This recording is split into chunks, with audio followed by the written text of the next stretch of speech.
Hey, James from engVid. This video is going to be a little different than my normal videos. It's part of a four-part series in which we're going to look at communication in its totality, or in its big form, okay? And we're going to show how speaking, reading, writing, and listening work together. So make sure you watch the other ones, they go together. And right now I'm going to go to the board and start with our first lesson. Speaking. Speaking. And look, Mr. E is here to tell you that speaking is an important part of language.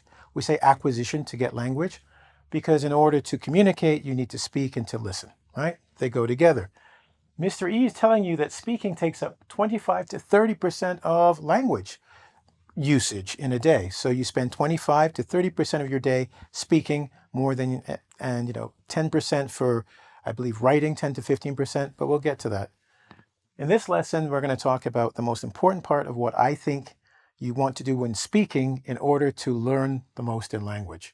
Okay, and it's not speaking, it's actually questions. You want to learn to ask questions in order to improve your speaking and your communication ability. And let's go to the board to find out why. Well, most people want to speak because they want airtime. They think if they're not speaking, they're not being taken seriously, or they're not important, and it's the person who's speaking who has all the power. Yes and no. Some people are just stupid and they talk for the sake of stupid. You don't want to be that one. When you want to speak, you want to learn something or inform people, okay? And the best way to do that is to start by questions. When we talk about, this is what we, when I say passive. For some people, speaking is your mouth is open, but no one's home. They're talking and they've got lots to say. It may not be informed. It may not be well thought out. It may not even be clear, and it's confusing for people, but they feel good because they're speaking. I want to change that. And that's kind of passive. It's just my mouth is open, I speak.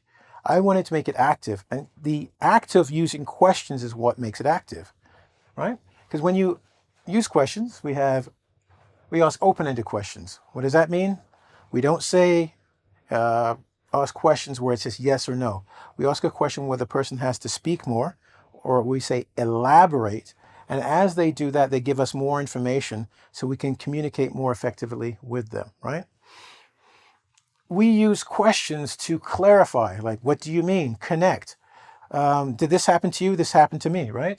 Show respect. Well, what does that mean to you, right? And empathy and reflect, to think about it. So by asking questions, we can have all of this, which is different than just speaking for the sake of speaking, all right? I want to talk about a book, why I chose speaking as the cornerstone for questions for the cornerstone of speaking, as opposed to just say, you can talk about this and that. I've got videos teaching you how to do small talk, how to ask questions and that. But I think it's important you have to understand the importance of questions so that you can utilize them to learn language, not just for better communication, which is what it's about. That's why you're learning a language, to communicate. But we want to do this so that we can actually get more out of our conversations and closer relations. Why is it important? Well, years ago, I stumbled on this book called Humble Inquiry by Edgar Schein. I can't remember the university he worked at, but he's in the Department of Communication and Language. And he had a book, and this book was expensive because the book was tiny, and it was like $40. And why would I pay $40 for like 80 pages? It's stupid. I opened the book, and it was this. This is not a direct quote, but it's basically what he said. He said, by asking questions, we are asking the other person to enter a relationship of trust and respect. And I'd never thought about it that way. I always thought, especially I was teaching English, that I would speak to you, you would speak to me, and we'd just give ideas back and forth. But the underlying thing to him was, every time you have a conversation and a question is asked, you're creating a relationship. Why is it trust and respect? This is the simple part. So simple, I never got it, and most people still don't. So you're going to have an advantage over many people if you really understand this. When you ask a question, you're saying to someone, I don't know, I'm vulnerable. I'm open. You can hurt me or you can help me. That's the choice I'm giving you. It's called an offer. You go, what do you mean? Well, some people you'll ask a question like, is the library here? And they'll go, stupid. God, look, it's this library right there. What, are you blind? You can't see it's library? What, are you stupid?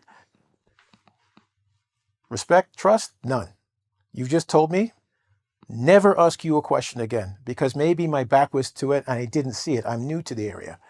That actually happened to me once in the TTC. I live in Toronto, in Canada, and I was getting on and the streetcar had a different sign to a place I'd never been into the city. And I just asked the driver, does this go to something? And he looked at me like, not knowing whether I was from Toronto, from anywhere, like, you don't know where that is? I'm like, no, you're the driver. That's your job. I'm actually asking, and I'm from the city. And it made me think about this, where he had me lose respect for him and trust, because the way he spoke to me about it was if everybody should know because he knows. Okay?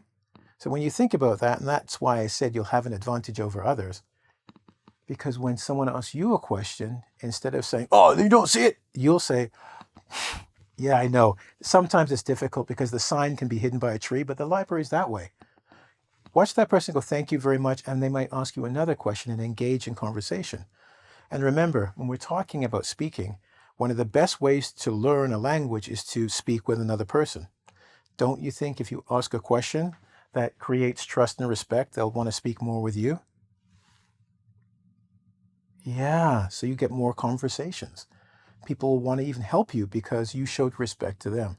So I didn't just change this for no reason because it's a fancy lesson. It's something that took me a while to read from this little expensive book to understand.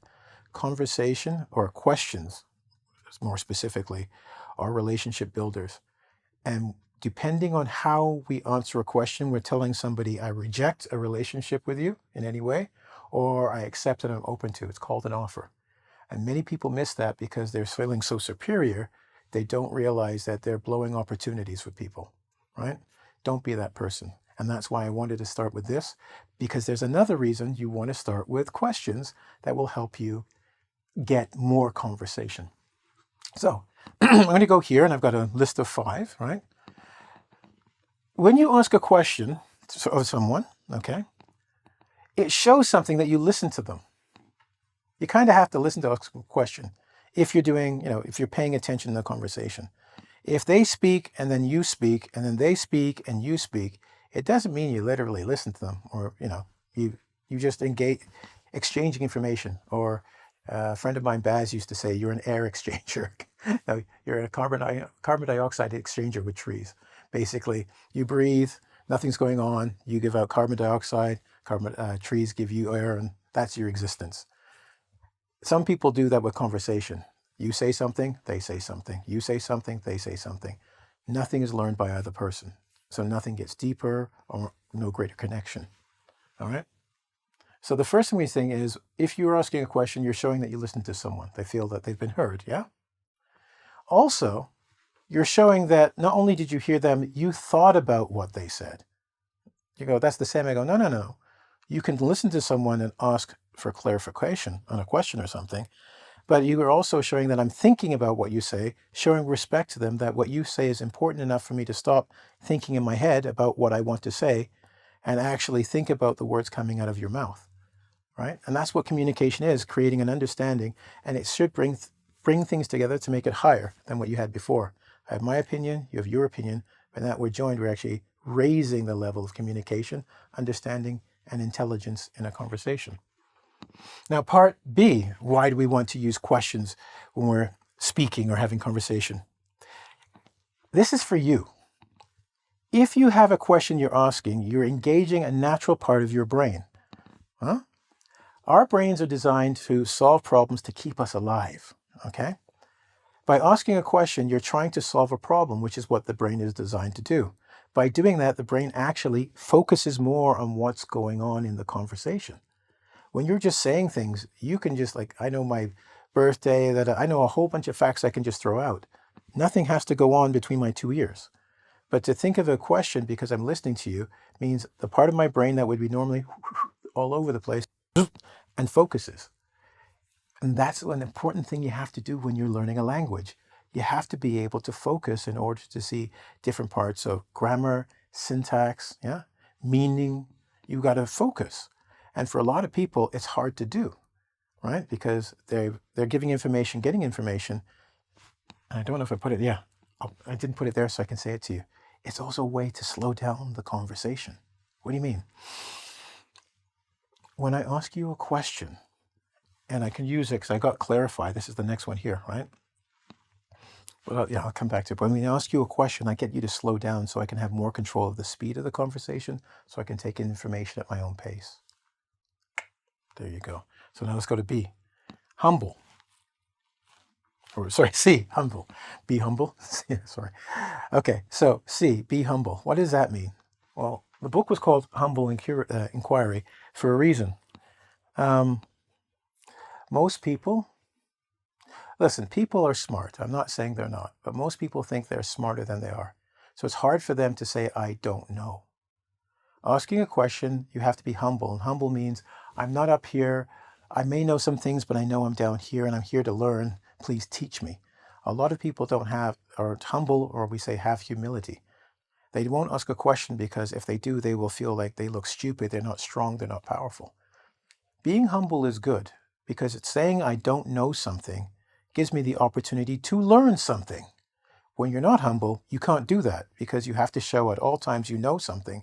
So you cannot ask questions because, of course, it shows you don't know. Asking questions gives you the ability to be humble or have humility and gives you the opportunity to learn more information and once again, create relationships. And after all, this whole thing about you learning a language and you being here is you're trying to learn to communicate. And part of communication isn't just speaking, it's understanding. And the best way to do that is to say, I don't understand what this is, right? Ask a question, please help me. Which leads to clarify. When you ask questions, you get to really understand what somebody means instead of thinking, how do I say this? A lot of times when we speak to people, we know what they mean. What? Yeah, you know what they mean. Because in my head, this is what I think it is, that's what they mean. It's like, no, not at all. One thing I used to teach my students is know the definition of words. And they say, well, the word means that. I go, okay, know that that might be your definition of a word. And if you don't know which definition someone's using, you can actually have a complete misunderstanding of what they're saying. And that's the importance of clarification. You clarify by asking a question like, what do you mean when you say that? Because I know what I think it means, but what do you mean? Greater communication, greater understanding. Starting to see why instead of putting speaking, I put questions. Because if you're asking a question, most of the time your mouth is closed. And if you're learning language, it should be because you need to acquire it. And that's going to be another lesson on listening. Okay, but you still need information to work with. We need people to talk to us so we can ask these questions. Part E, empower. Well, you're empowering two people here, right? You empower yourself because you get knowledge, you get to learn, you get to grow, right? Asking questions involves part of your brain, and that brain, your gray matter, we go through neuroplasticity, changes as your perspective changes, as you learn. Perspective is how you see the world. As your perspective changes because you get more information, you actually change how your brain is. Wow, just by asking questions. But you also empower the person speaking because when you ask a question, they feel heard. They feel special because they are important enough for you to stop telling them things and to ask them things because they know something. And that is how you create relationships in communication. And this is why I really love this guy. And if you ever get the opportunity to get his book, get it. It's very small, very expensive, but worth every penny if you learn from it, right? And this is the whole thing, our communication. Now, I'm going to finish this here. But before I do, I want to, because I think I forgot my quote by Voltaire. Voltaire had something he said to say. He was a philosopher. He said, judge a man not by his answers, but by his questions. Because even there, with a philosopher, with a great mind, they realized the quality of the questions somebody asks are going to get quality answers. But somebody can talk and talk and talk and sound important, but there's no thought going on. Yeah? All right. So before I go, I got some tips here to help you get better questions, to get better conversations, better communication. And the number one, this is from my dad, actually. Hey, Dad. My dad used to say when we were kids, if you ask questions and talk less, you don't look stupid. He literally would say, because the more your mouth is moving, the more stupid people know you are. So he said, ask questions. And he was saying ask to learn. That was his thing. But it was also, nobody knows what you don't know, right?